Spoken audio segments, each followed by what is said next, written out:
Hi, I'm Elizabeth Hess. I'm here with the administrator of the Champaign-Urbana Public Health District, Julie Pryde. Thank you for joining me today, Julie. Thank you.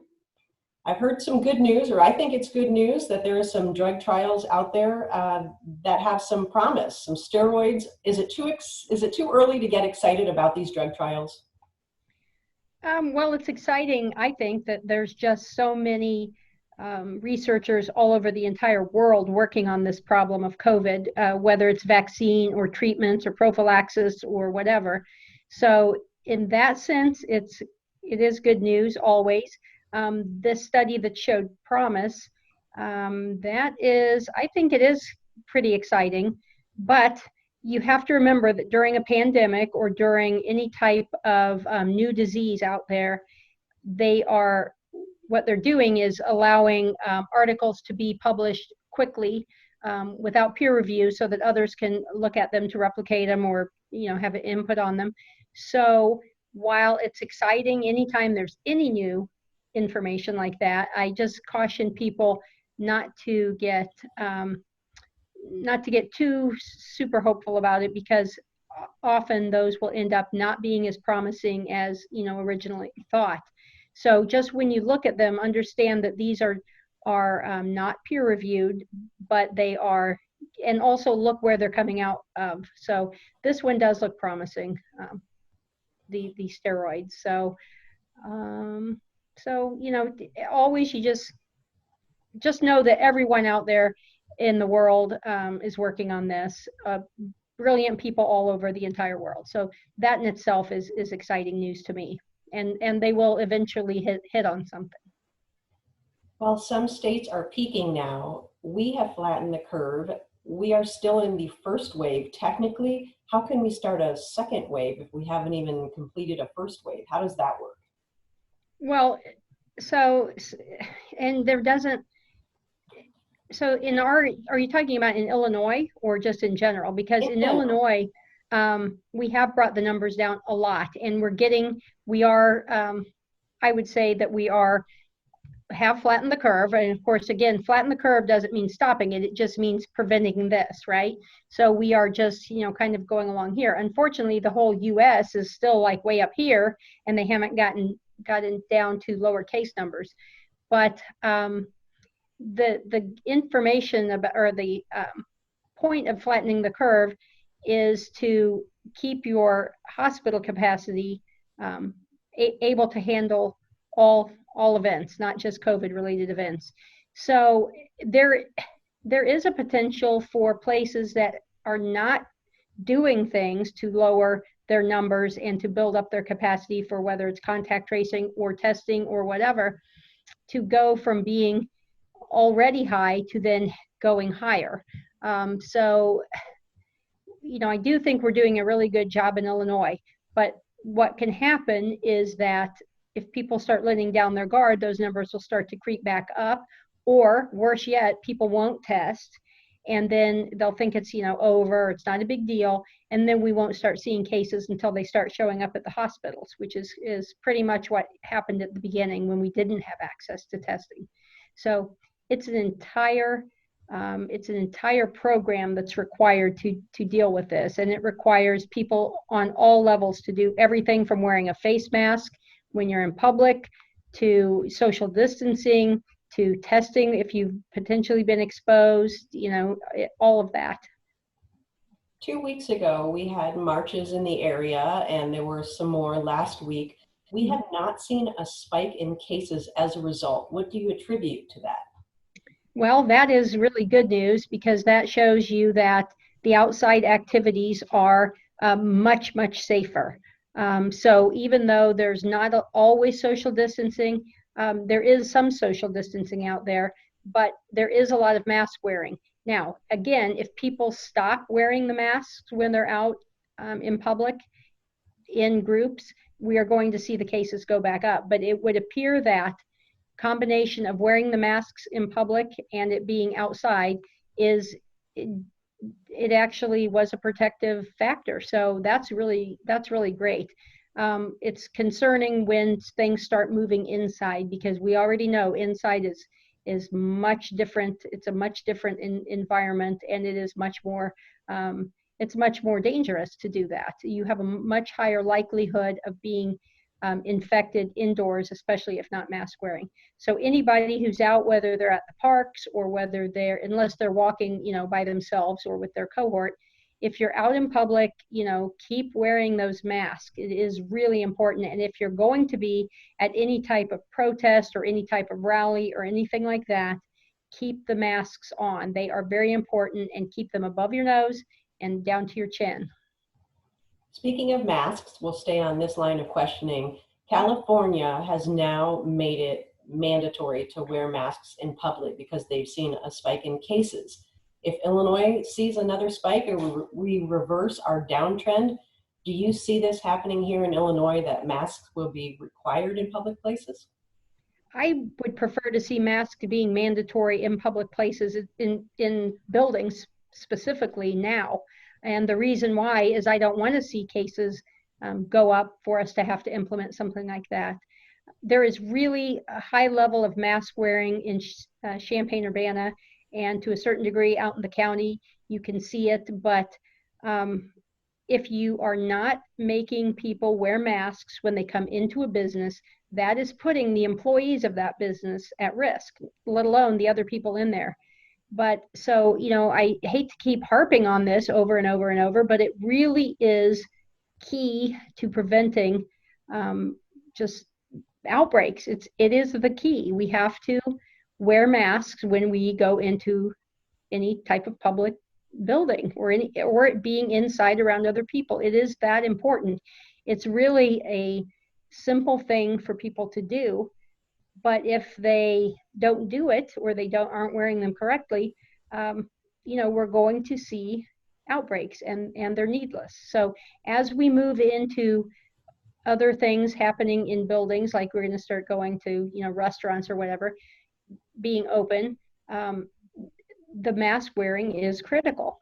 And it's not just critical when you go into the business, it's critical for the people in the business to wear them as well, and not just when others are present, but also when they're around other employees, not just the public.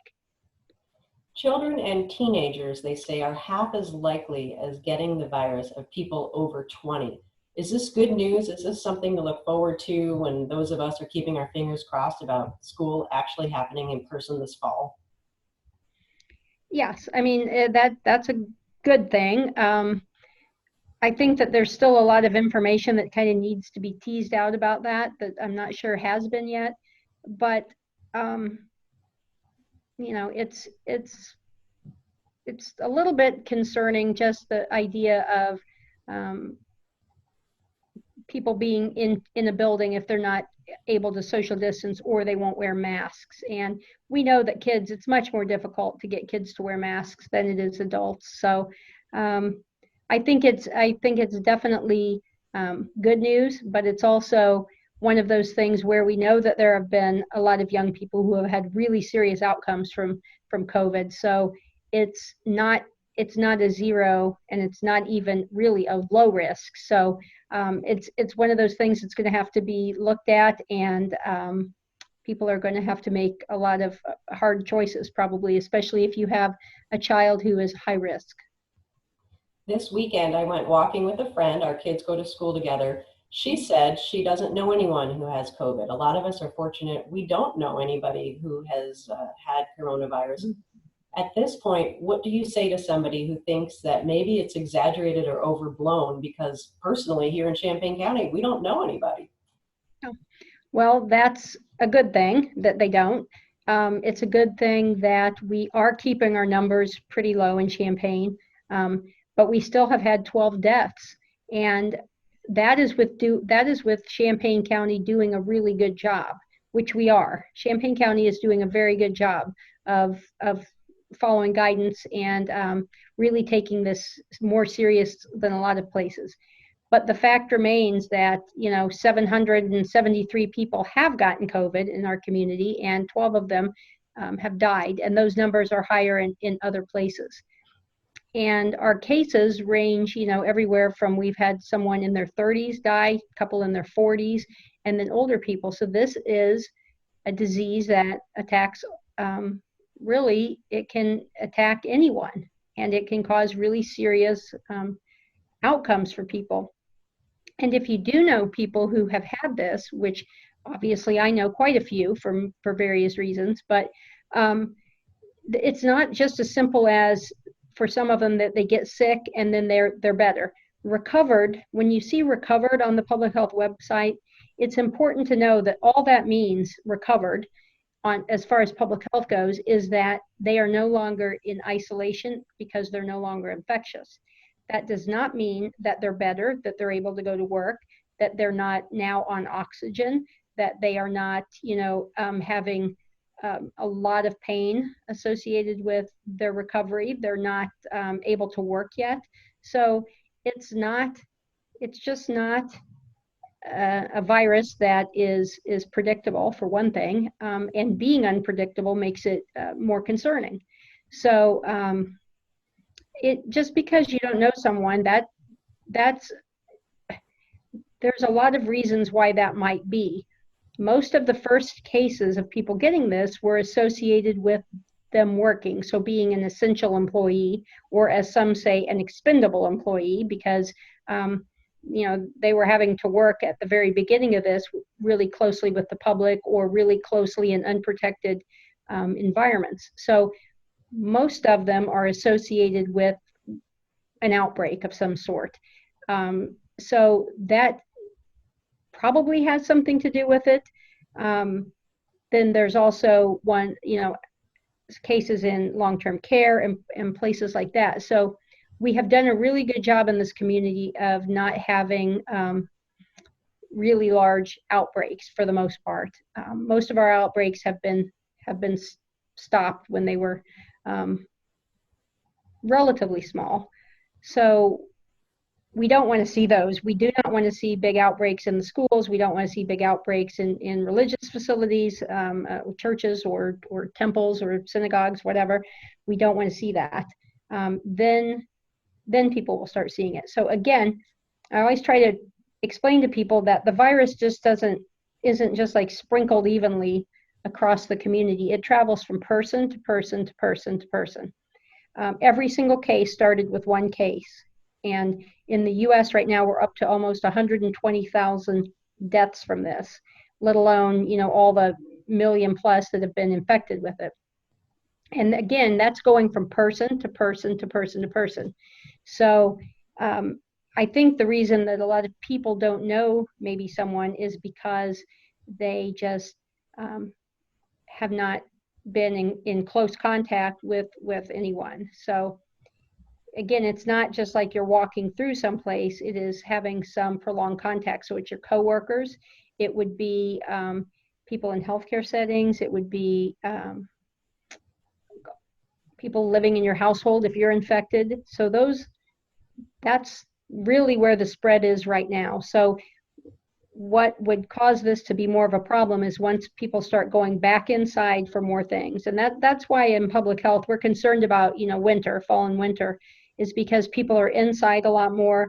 And hopefully we will have been used to now the masking and the staying away from each other at least 6 feet, and that we can translate that or do that when we go back to indoor activities. Because if not, then we are definitely going to see an increase in cases.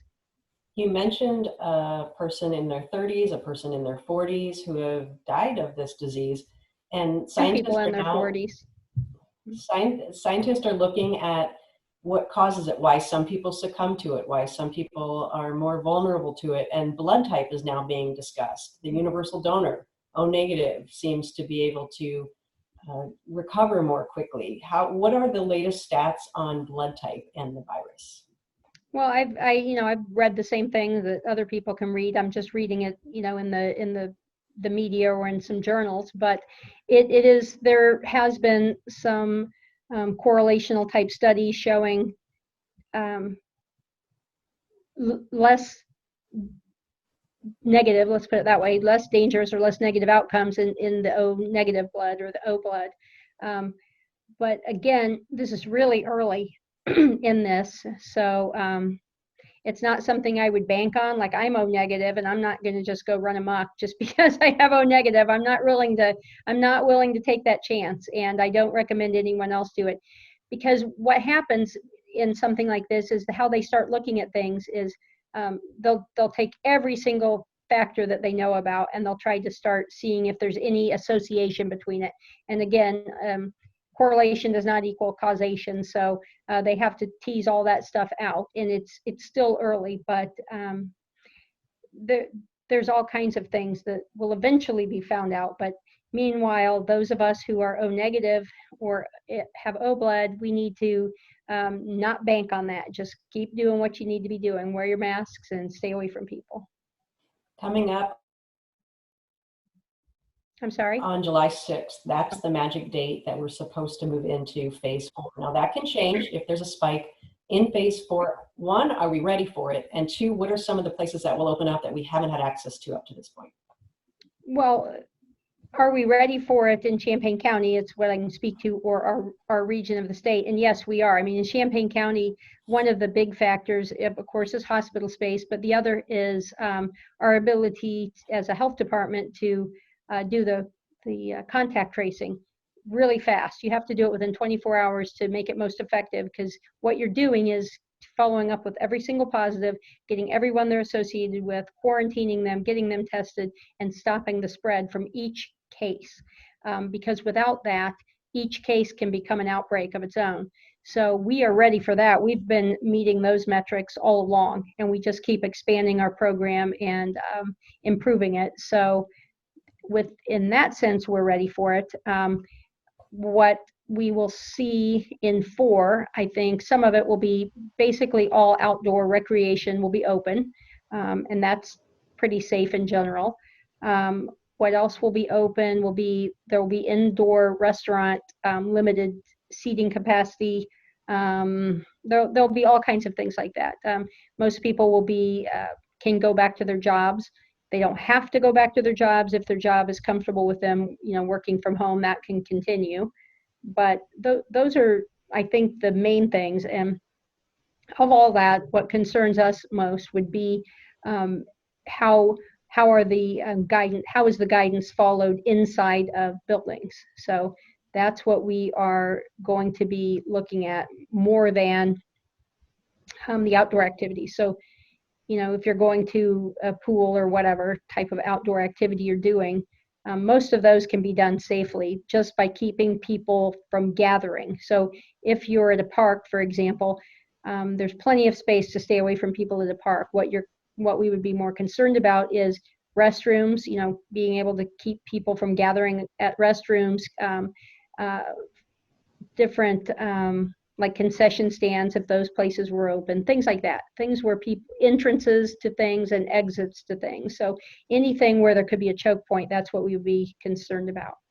The key, obviously, wearing masks. The second one is testing, and the mall, they do a great job out there of testing. Are we anywhere close to running out of tests, or are we still good on the supply? We're good on the supply. And again, our county is very lucky. We have a lot of resources here. They will be at some point turning the Illinois National Guard will be turning that over to hopefully the health departments. We haven't really heard, but I would like to see some health department control over how the testing is done, because I think what we would do now that they've gotten a lot, I mean, they've done 26,750 tests as of yesterday. That's a lot of tests. But we have a lot of capacity in Champaign-Urbana.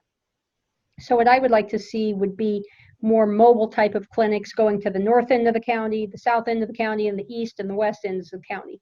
And that would not only make it more convenient for people there to test, but also people from the surrounding counties to come there and test as well. And then locally, I would like to see us move to more mobile community-based testing sites that we can move around in different places. And there's a lot of reason for that, but I hope that when they change it over, that they have the health departments do it. Last question before I let you go. The president has started doing rallies. He's back out on the campaign trail. If he contacted your office and wanted to hold one at the State Farm Center, would your advice be for the president to come here with all of his staff and fans? Well, I could say this: we are definitely a safer community to do it in than Tulsa was at that time. However, unless it was going to be a limited, very limited seating, kind of like what ended up being in Tulsa, that could have been done safely. I mean, there were 6,200 people in a 19,000 seat arena. That could have been done safely. It would have required masking, and it would have required spacing out the seating, and there was plenty of seats available, so it could have been done safely. But when I saw it, everybody was crunched up together and really close. They were literally like shoulder to shoulder waiting to get in, and then inside there. So that will undoubtedly be a super spreader event, and we do not want a super spreader event in our community at all, no matter who it is or what they're doing. And that's why we're not seeing a lot of sports, for example, inside sports, because of the potential for a super spreader event. But I don't think I'm going to get that call. You never know. I want to give a big thank you to Urbana Mayor Diane Marlin. Thank you so much for letting us continue to do these shows.